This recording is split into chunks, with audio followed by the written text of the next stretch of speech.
So, hello everyone.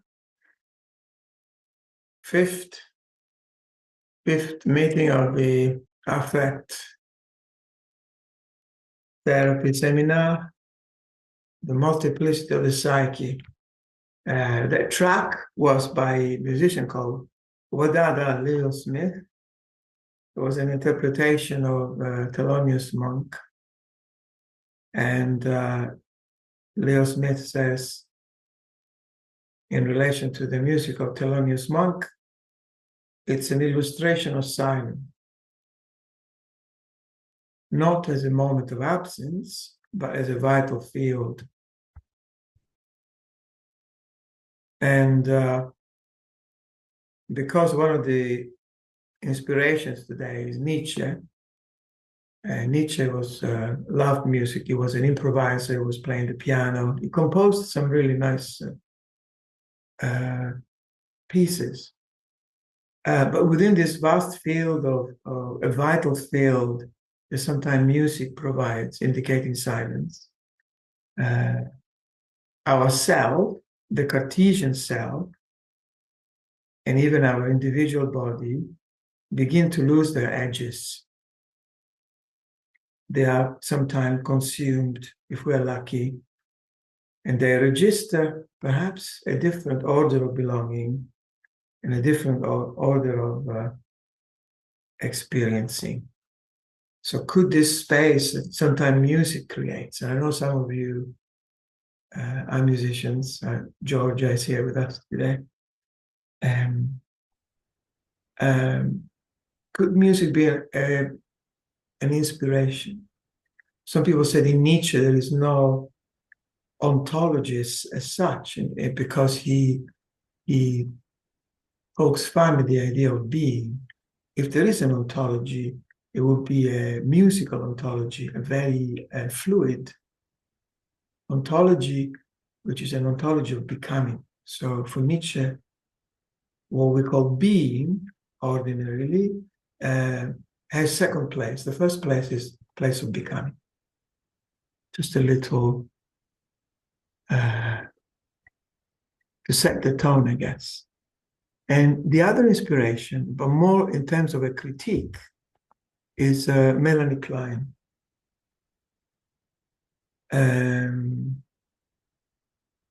Melanie Klein and object relations.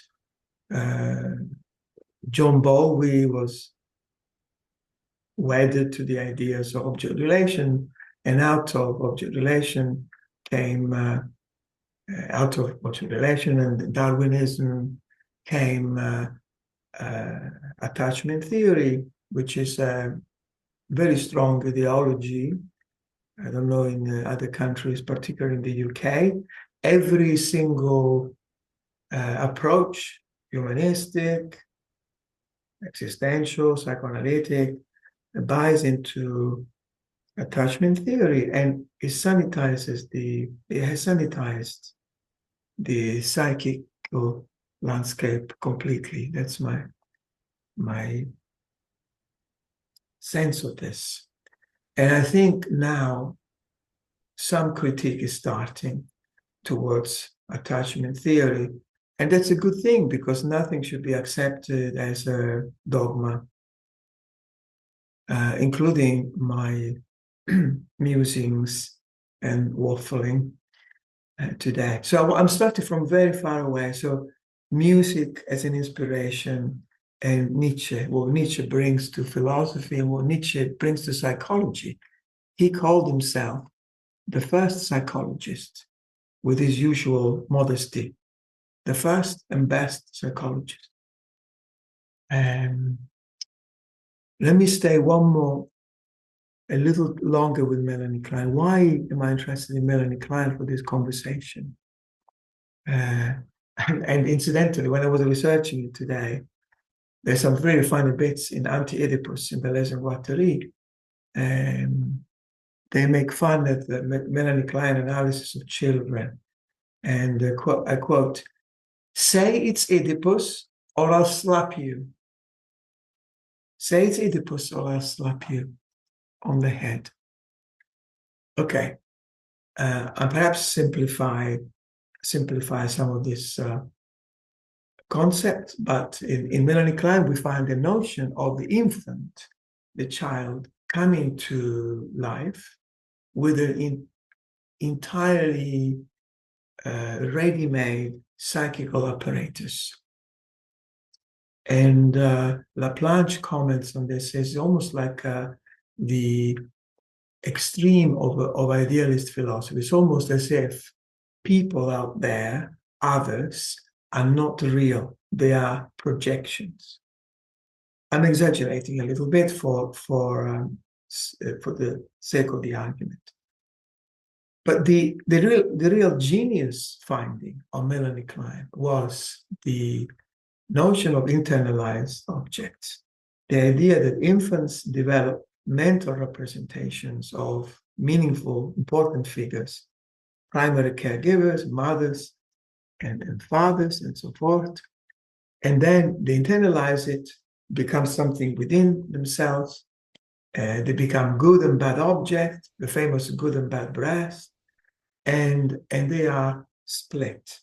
And they become the model for future relationships. Now, following Deleuze musing on this, I agree completely with this point. This was a stroke of genius to realize the existence of these parts within ourselves. The mistake was to think that these parts need to be integrated. And we will get to that. And in the second half of our seminar today, we will do 15 minutes, I think. We'll see how we go. A little experiment to illustrate some of what I will try to say. And why do I bring Nietzsche in the conversation? Because he has a lot to say about affect, and in a way that really hit the nail on the head.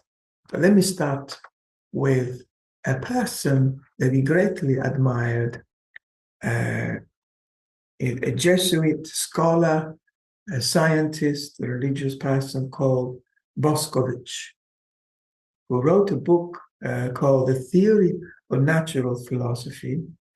And this book was important to Nietzsche because Boscovich, almost anticipating quantum physics and the finding later of later centuries,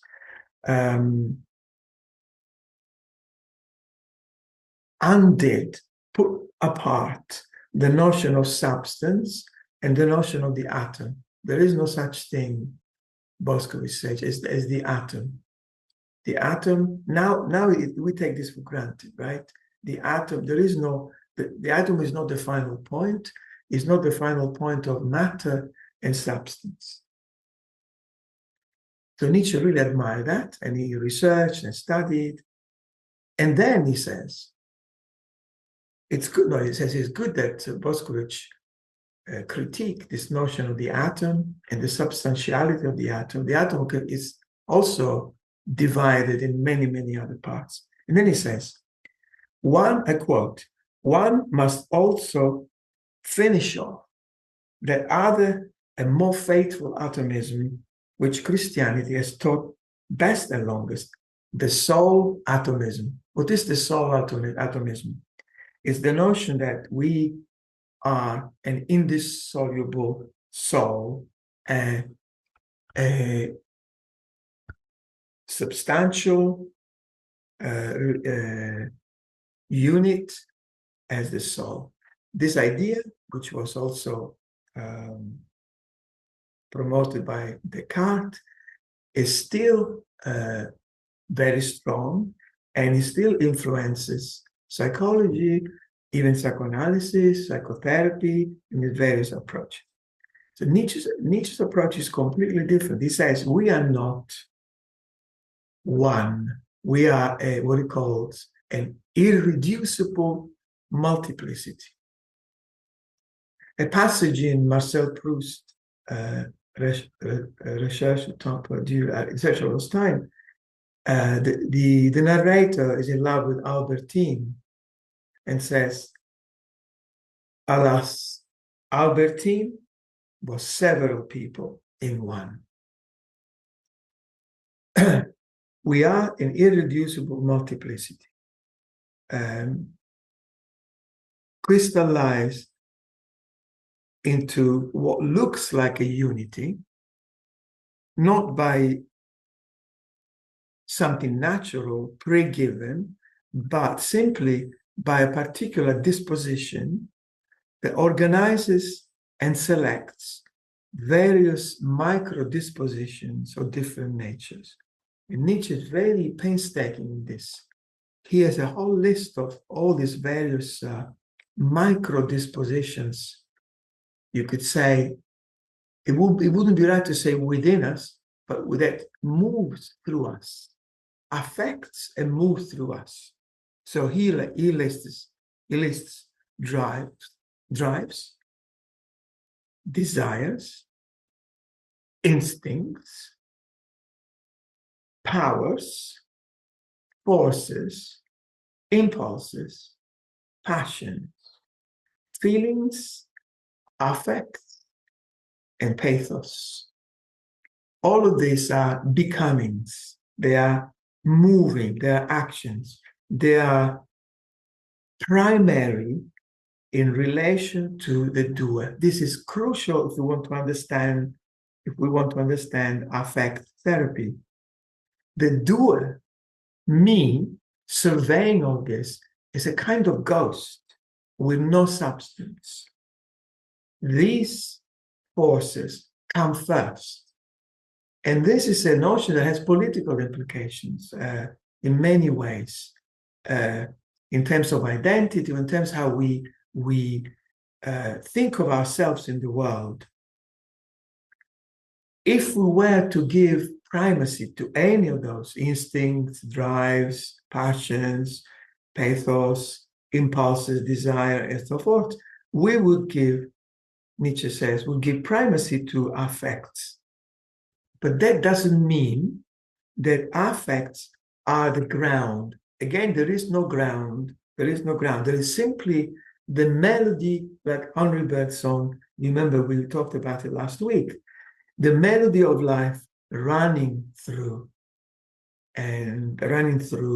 us.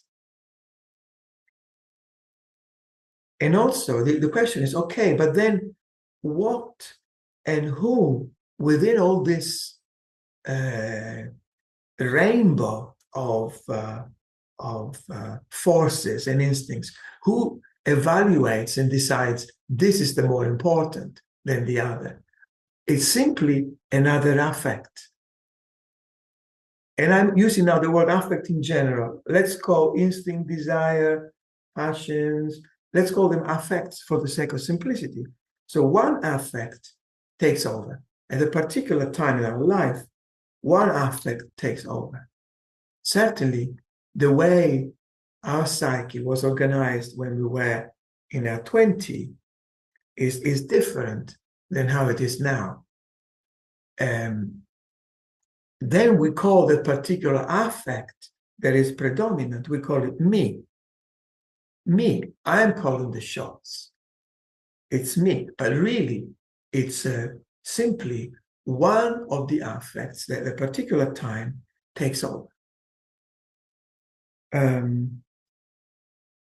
So here is a quote from Nietzsche from the late notes, which were then assembled in a manipulative way by his terrible sister, who was a Nazi. Never mind, he said. Anyway, it's still there are some really interesting fragments in that, and he says, all of these affects, tendencies, Deleuze will call them tendencies, they are becomings. This is crucial again. They are not things. They are, Nietzsche says, dynamic, quote, dynamic quanta, in a relation of tension with all other dynamic quanta. the essence lie in their relations to other quanta, in their effect upon the same. So the will to power, the force that propels us to live, to explore, to do, to create, to understand, and so forth, is not a being, but not a becoming even, he says, but a pathos, the most elemental fact from which a becoming and affecting first emerge. So we are, in another place, Nietzsche says, we're not one, we are a coalition of affects. Then the question is, if our self, what we call self, is a multitude, what kind of, if it is, okay, let's say if it is a polis, the city, if it is a city, what kind of city is it? Is it a democratic city? Is it a fascistic city? Does he have one authority at the center of it? Normally, the type of education most of us have requires and brainwashes into thinking that reason has to be at the top. Now, reason is simply another affect, a very useful affect. Now, I wouldn't want you to misunderstand what I'm saying, that this is all about feelings and emotions and letting things be in a chaos. The reason is very important. It's just that, unfortunately, reason has become a dictator in our education, in the way we understand things. And instead, if our psyche, let's say, it's a democratic city, a communal city where every voice has its saying, then reason will be at the same level as all others. In reality, of course, one of these forces takes over. All it takes is falling in love with somebody, and everything goes out the window in a good way, in a bad way, in a challenging way, or a crisis, a transformation, a change of perspective. All of these affects get reshuffled and changed. But the main point for Nietzsche is whether we are able to honor them, be with them, be them, and also to playfully use all there is in our arsenal, or for lack of a better word, all that we have available to us. That means at some basic level, a tolerance, a compassion towards different aspects of us. Let's say that one part of me is very critical of me, and right now is saying to me, what are you talking about? This is not good enough. You're not really making sense. You didn't really prepare today. Why don't you do the critical voice. When I talk to clients who want to be creative, they say, oh, I try to start painting, I try to start writing, but I think it's all rubbish. That's the critical voice has taken over. So can we listen to that voice and say, look, thank you for your suggestion, thank you for your advice, but can you just leave me for a minute? I want to write this thing. I want to paint this painting. I want to dance this little move. Then later on, if I want to edit it, I'll call you and you're going to help me with your sharp criticism to edit it. If a voice is too strong, it destroys the ability to play. So, and Nietzsche goes one step further. He says there is also a risk involved in this, because this is a risky enterprise.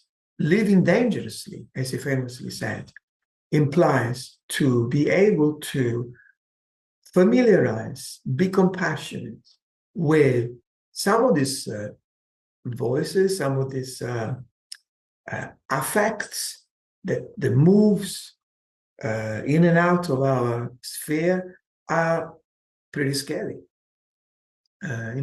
In Buddhist Zen iconography, Tibetans are very very fertile, very creative. That there are very scary motherfuckers of Buddhas. You know, he said, "Is this a Buddha?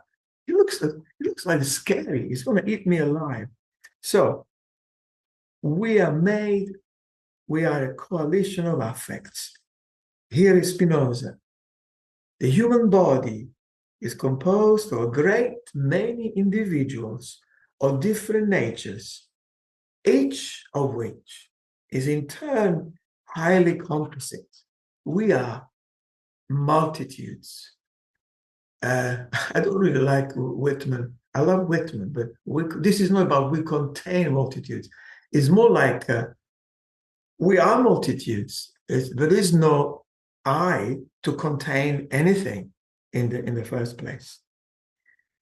So given the premises, given quantum physics, given the tremendously insightful psychology of Nietzsche, given all these things, why do we persist in believing in the self? You know, Foucault famously said, once God is dead, the human self, the human individual, will also be dead.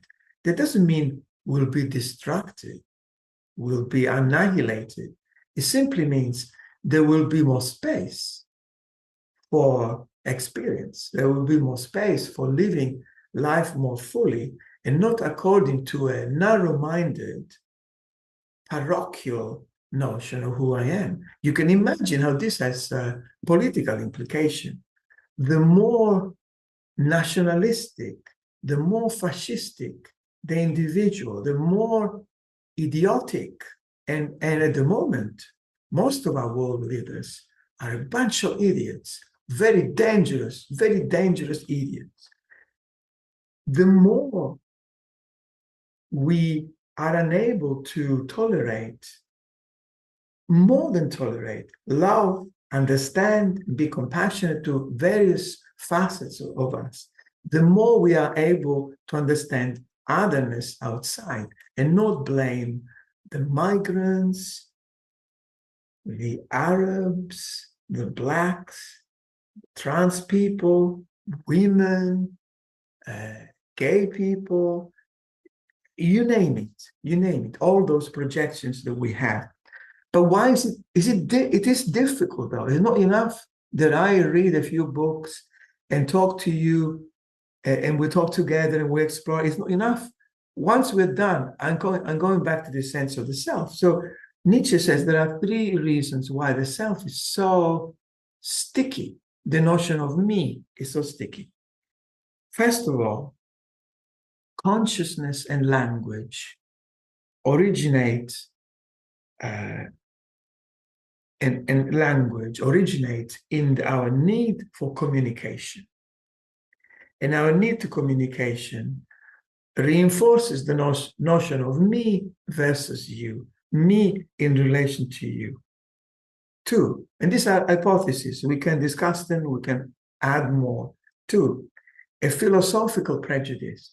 And the culprit, with all my respect, with this great writer, really, Descartes, the prejudice is cogito, I think. Cogito ergo sum, I think, therefore I am. With various dead ringers, with various endless variations, whether it's Immanuel Kant's unity of perception, or Husserl transcendental ego, or even the notion that we're supposed to get rid of this cogito. Heidegger's Dasein is just another version of the old cogito, in my view. Maybe it's a controversial view, in disguise. Because in the end, who is going to be expressing all the magnitude of being? It's going to be some clever philosopher from the Black Forest. And close brackets. So socialization, philosophical prejudice, the philosophical prejudice which runs through our wonderful profession. You know, our profession and our tradition psychoanalysis and psychotherapy has done a lot to really explore, be open to experience and look at various things. But these things remained very, very strong. The third thing is Nietzsche quite simply says the fact that we have a short lifespan. Imagine if you lived 300 years, you couldn't say, my name is Manu, I am like this, I'm so. In 300 years, the changes will be so much that even to claim, I am this, I like apples, I don't like pears, is ridiculous. I am heterosexual, I'm not gay. I am this, I am not that. If I live 300 years, I could be many different versions of me. And in fact, when you think of some of the best writers within the trans community, I'm thinking of Mackenzie Wark, who was a writer when they were a man. He was a brilliant writer, still a brilliant writer, but moving into this other dimension. The important thing, the thing that's really shaken up is this notion of identity. And Mackenzie Wark, in a very beautiful book. I will write by the end of this seminar, by the way, a bibliography, a list of reading you could have a look. She transitioned. She says, transition is a chance to live another life, to start from scratch. I really have to say, I really admire that. I envy that. There are some days that I think, I want to be somebody else. I'm tired of this old man waffling on about stuff. And in some moments, not always, usually, I also enjoy my life. So, multiplicity of the self being composed of many great individuals, many individual, not necessarily great. This is a fundamental view. So very often in psychotherapy, you hear the notion, oh, well, it's a clear example of splitting. The client is split, or we have different parts, or you hear people saying, well, one part of me would really like to do that, but there is another part of me that is scared of doing it. So when that happens, maybe we could try and work directly with that. And there is a method which I learned from my Zen teacher at the time. I did the whole training in the US, which uses some of these ideas and bypasses the controlling, regulating force at the center of our being, you could say, and speaks directly to some of these affects in a direct, uncensored way. That can be very exciting and very interesting thing to witness. There have been attempts. There have been many attempts in particularly the early days of psychoanalysis.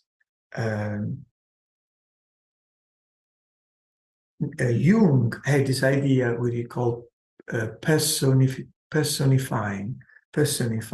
Means emotions and feelings and different affects within the psyche, I'm paraphrasing, are really like independent people. So he had these interesting ideas. He forgot, unfortunately, that he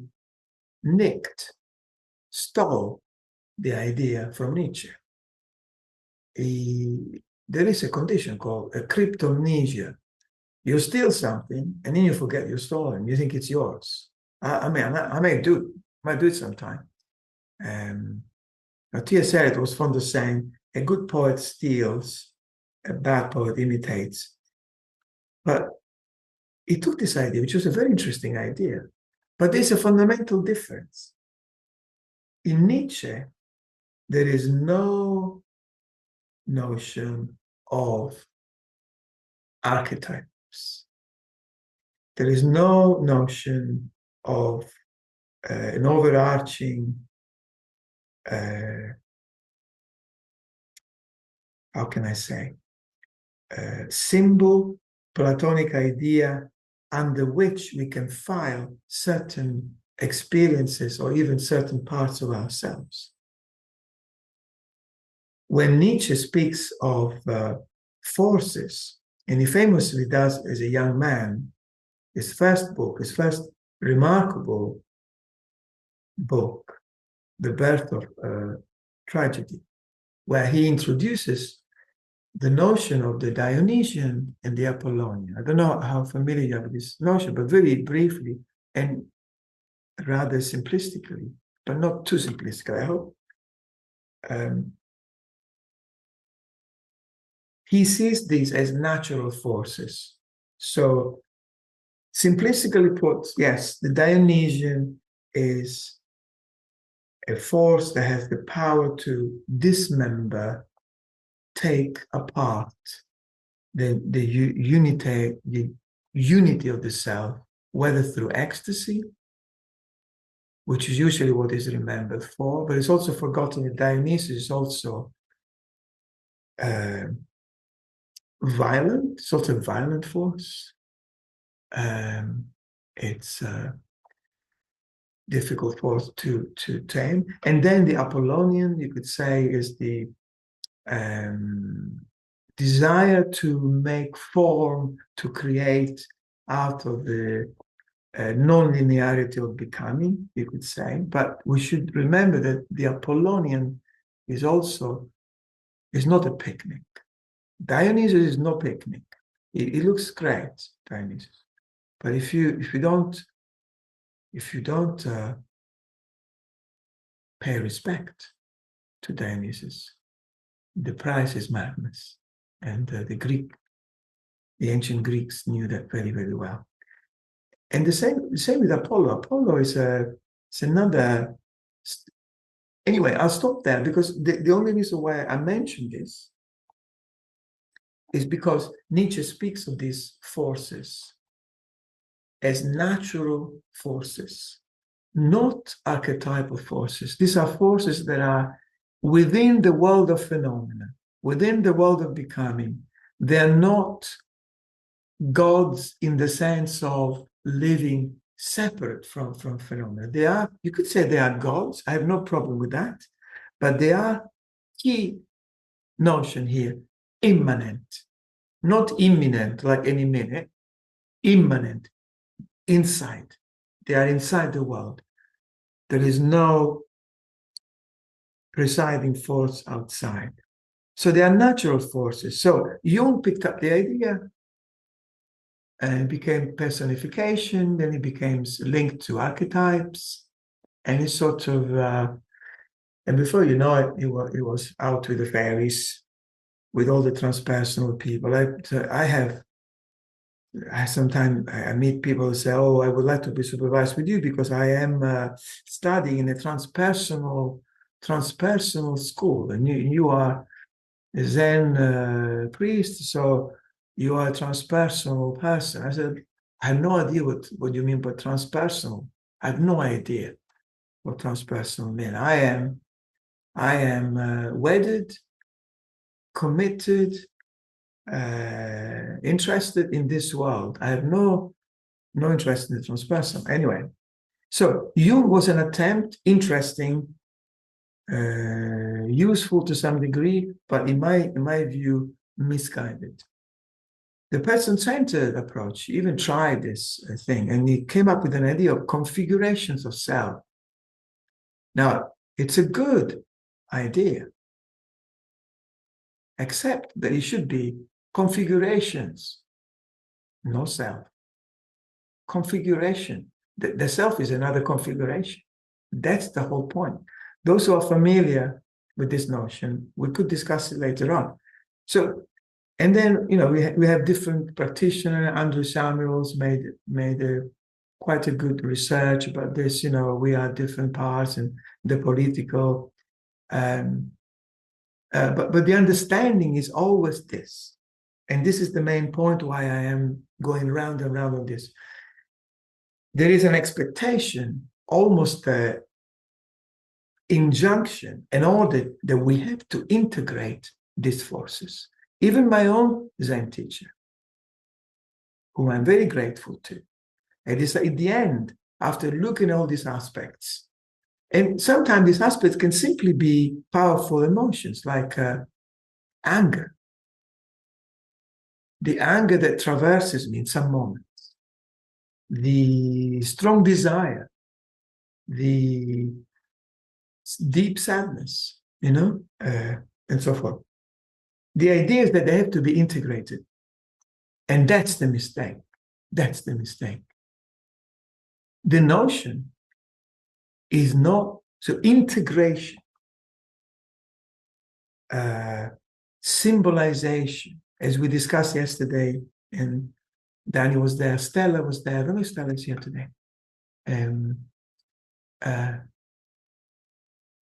Tom, were you there? I couldn't see, the monitor didn't work. And so integration sounds good, doesn't it? Oh, yes, of course. These are these various things. I have to integrate them. I'm very suspicious of integration. I did write something which will come out in a new book called Against Integration. Enough already of integration. There is a whole tradition that says integration is repressive. So, okay, what's the alternative? Because when I say this, then people say, oh, all right, then anything goes, whatever. Let's just be, just be without restraint or just be in chaos. I'm not saying that for a minute. And here we need to resort to Heraclitus. I don't know. I would love to know how our Greek colleagues pronounce. Is it Heraclitos? Can somebody tell us? Heraclitos. Okay, thank you, Stan. So, again, another Greek word, enantiodromia. Enantiodromia. I don't know if it's correct how to pronounce, but the way I understand it is, and this is at the heart of our project that we are doing together here, this experiment of affect. Any emotion, feeling, natural force, aspects, parts of ourselves, whether instinct, drive, power, impulse, if respected, if allowed to do its thing, it will come for Heraclitus, come to move into his opposite. And maybe other things can happen. Spinoza would say, turns to joy. Maybe it's his way of saying turns into the opposite. I don't know, to be honest. But I can tell you from experience and from having done some 40 years of Buddhist practice, anger, a very difficult one. If understood, cherished, felt, turns into compassion. And also it can turn into other things. It can turn into tremendous energy to get things done. One example of that, since we're talking about this, is what does it mean to honor, respect, anger? It doesn't mean to, we have two versions normally. The Italian version is emotional incontinence.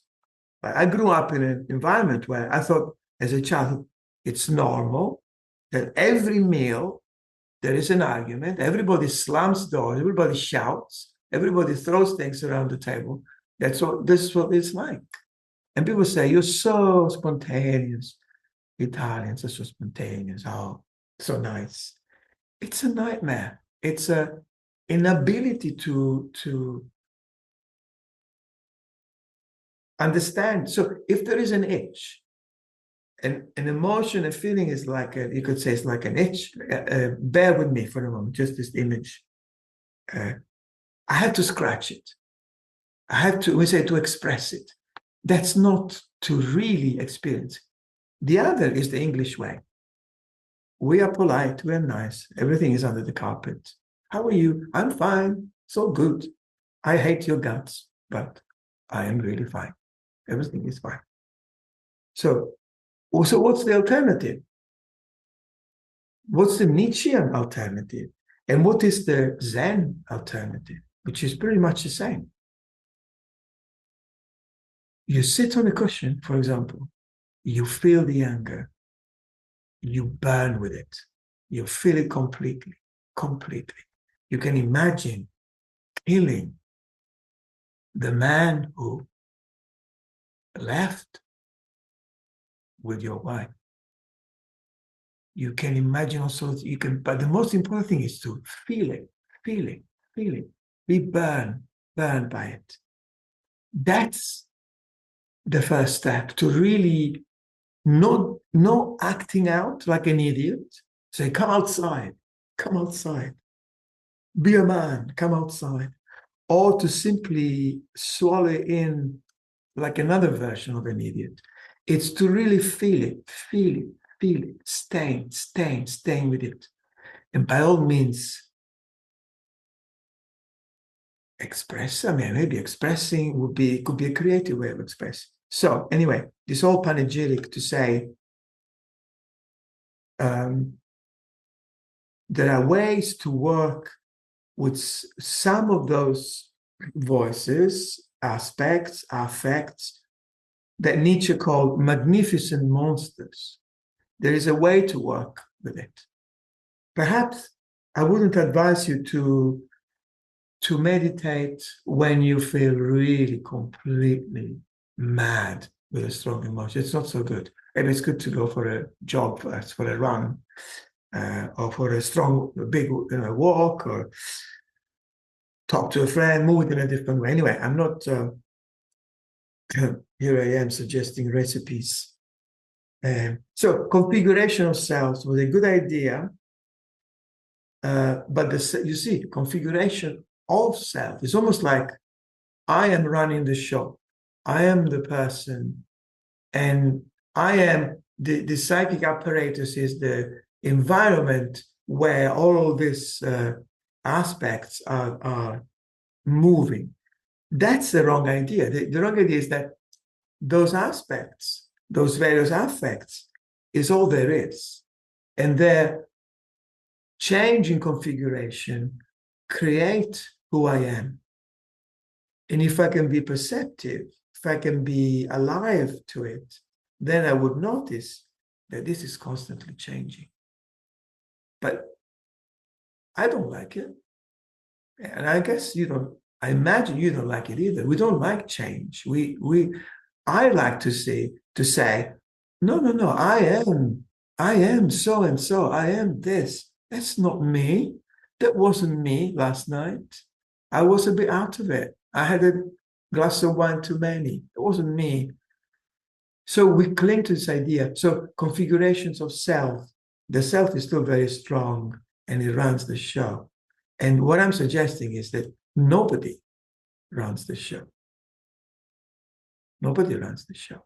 But there is a coalition, ideally, a democratic,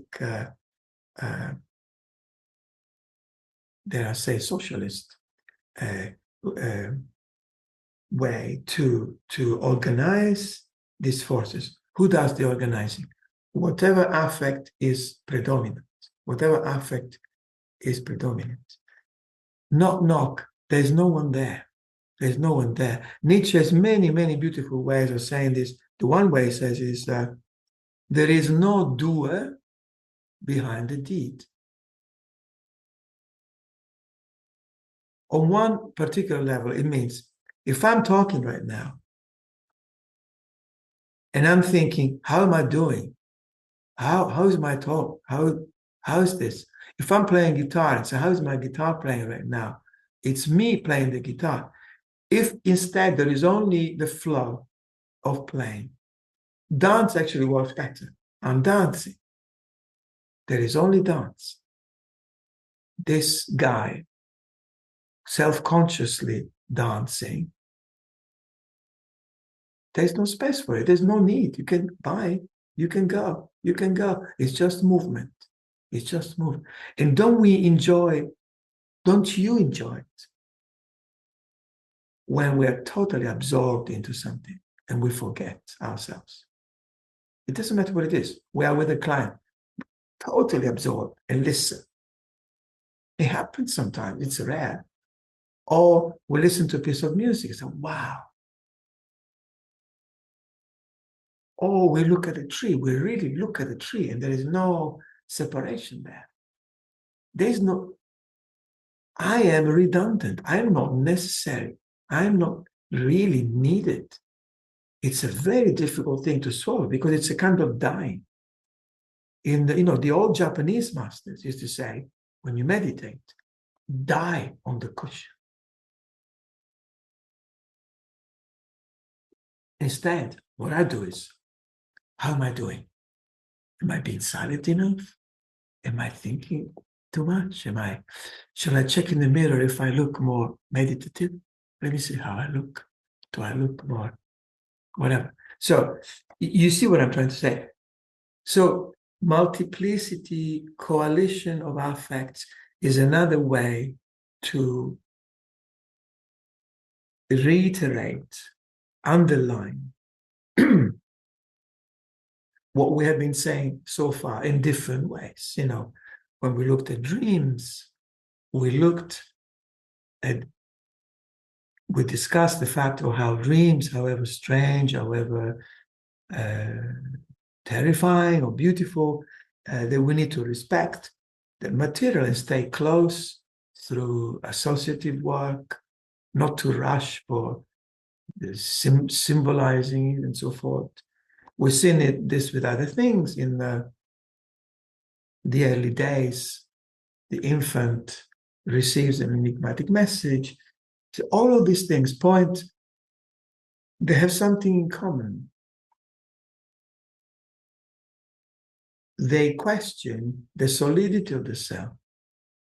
They assert the primacy of affects, which means the primacy of forces. Nietzsche would call them natural forces that affects us deeply and changes. And to be able to be receptive and do something creative with it, not just to be passive, because to be passive, it doesn't do anything. But to be creative with it and say, okay, what can I do with this powerful, difficult emotion? How can I move it? I don't know what you guys do. For me, when I'm going through hell, and I've been through hell, we all have been, right? I'm not saying, oh my God, I'm such a special person, I'm going through hell. We all do. There's a tiny bit of me that says, my God, when I get out of this, I'm going to write something about it for myself. Maybe write a song or whatever, or talk to a friend about it. And they'll help me make sense of it. Or paint a picture or whatever.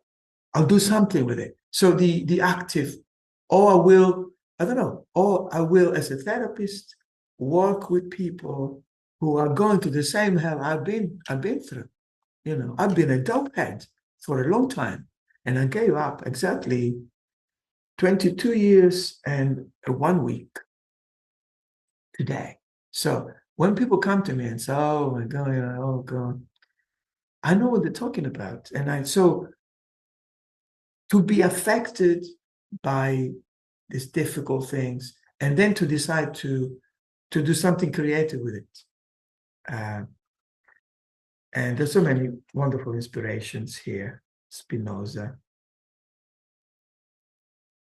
And my goodness, Nietzsche. So What is the world? What do we call the human being who can sustain the intensity of these affects? I call the human being Übermensch. Does it mean Superman? No, that's box. That's nonsense. The idea that the overman, the Übermensch, has been misunderstood as Superman is a stupid idea. What is the Übermensch? And I would love to discuss this with you. I know some of you will have some real meat there, so I'm really looking forward to our discussion. The overman is that experience when I can come close to the intensity of life that manifests through a powerful affect, and I can sustain it just about, that I'm at the point of perishing, and the self is perishing in that moment. The self can't sustain it. We are not equipped because of the brainwashing we had in our education. And then the brainwashing we all had in some of our counseling training. Oh my God. How did I survive that? So we can't sustain it. Übermensch means that not liminal. Liminal, what's the word I'm looking for? The kind of a limit experience. Limit experience. Blanchot calls it a limit experience, where we can just about survive it, and we have a sense of the intensity of life. If we can't taste the intensity of life, and we still say we are really alive, you know? I know I'm sounding so dramatic. Okay, and finally, an image. This is all a form of play, by the way. I don't want you to think of this. The experiment we'll have in a moment, Danny and I will engage in this experiment after the break. It's really, I'm inviting you to play what does it mean to play like Nietzsche would play?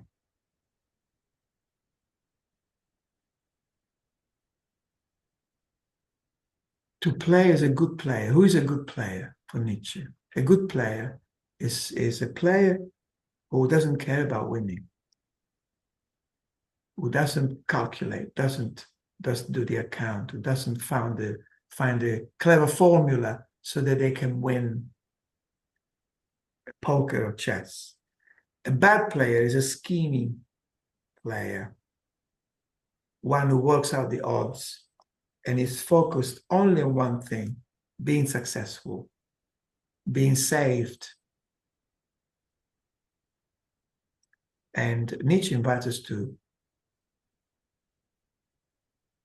get lost. So it's a dangerous enterprise to get lost, or maybe not completely lost, to be on the verge of being lost. And here is a big, big difference between somebody like Nietzsche and two other thinkers who they come very close to this, but they don't quite reach the dizzy heights of Fritz, my beloved Fritz. One is Pascal. Pascal bets. He says, maybe God doesn't exist, but at the moment of death, maybe it's good to believe in God, because who knows? Maybe He will save me. And Kierkegaard, also very close to this. Kierkegaard leaps.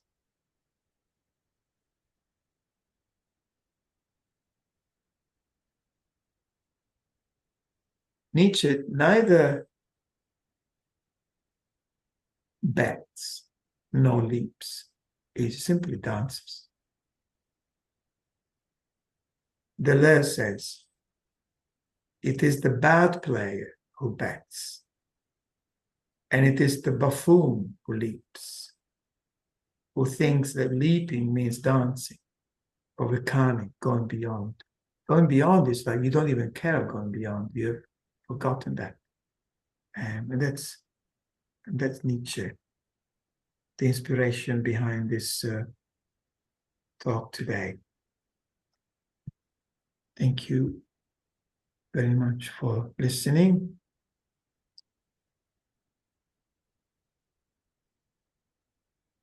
Till the next one.